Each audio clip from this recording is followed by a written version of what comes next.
They say heroes come on 2 feet. But mine came with fins. I wasn't prepared for that day, no one ever is. One moment I was folding towels on the porch.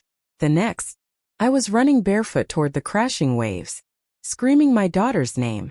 But the only sound louder was the ocean. And then something else broke through. Something silver. Something alive. And what it did next, I'll never forget for the rest of my life. Hi, my name is Rachel.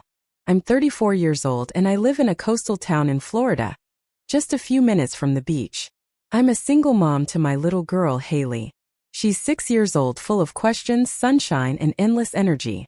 Every weekend we pack a small lunch, grab our flip-flops, and walk down to the edge of the sea. That beach isn't just our escape. It's where Haley first saw her, the dolphin. It started a few weeks ago.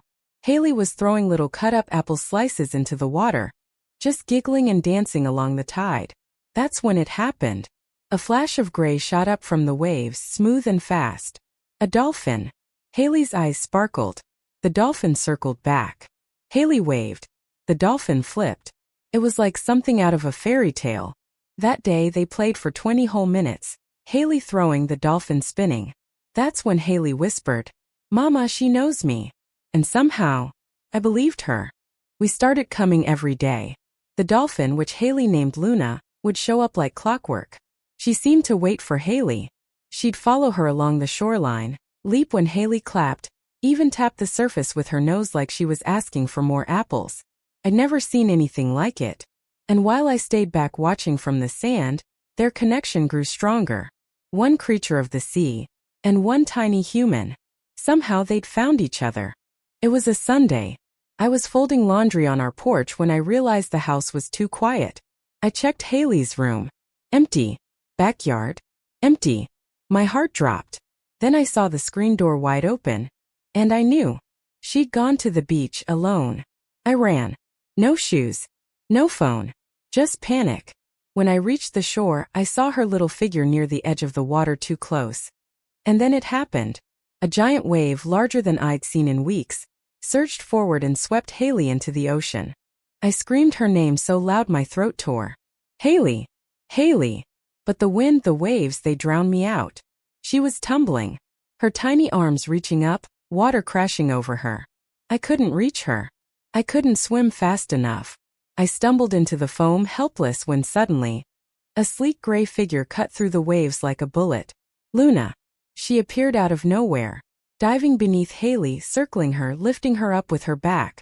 My daughter, choking, terrified, clung to Luna's slippery back as the dolphin swam toward shore. I was on my knees screaming, "Please, someone help!" when I saw the water shift again. A sleek gray figure cut through the waves. It was her. The dolphin. Luna. She circled Haley's tiny body, then dove beneath her and gently lifted her with her back. For a moment, it looked like my daughter was riding the waves like a tiny ship on the ocean. The current was strong, too strong for anyone else to handle. But Luna didn't back down. She pushed forward, little by little, balancing my unconscious daughter on her back while waves crashed over them both. I stood waist-deep in the surf, arms out, sobbing, begging the ocean to let her go. And then, just as another wave rose, Luna surged forward with one final push.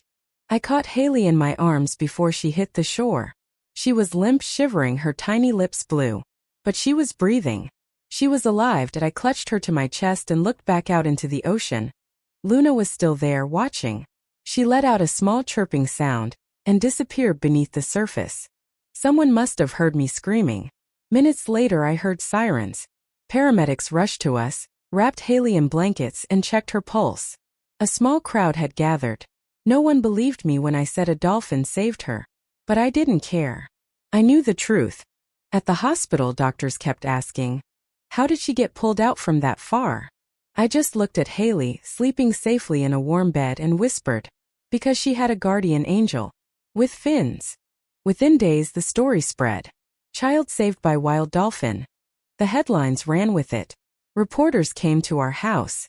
They interviewed me, they spoke to lifeguards, even marine biologists. Most said it was a rare coincidence. I said it was a miracle. 1 week later, Haley begged me to go back. So we did.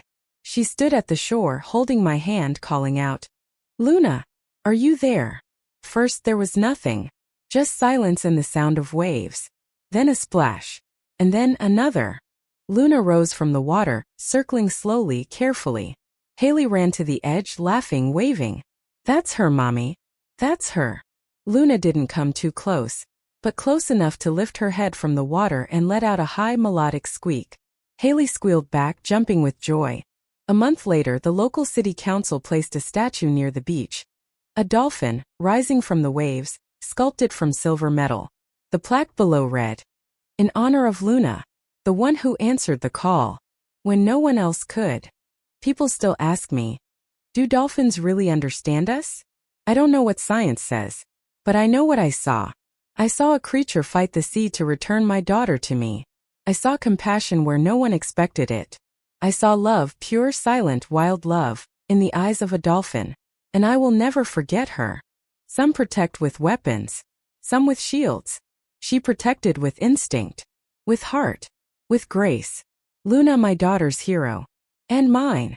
If this story moved you, you're not alone. At Loyal Voice, we bring you real emotional tales that deserve to be heard. Like, comment, and subscribe for daily heart-touching stories. Turn on notifications so you never miss the next miracle.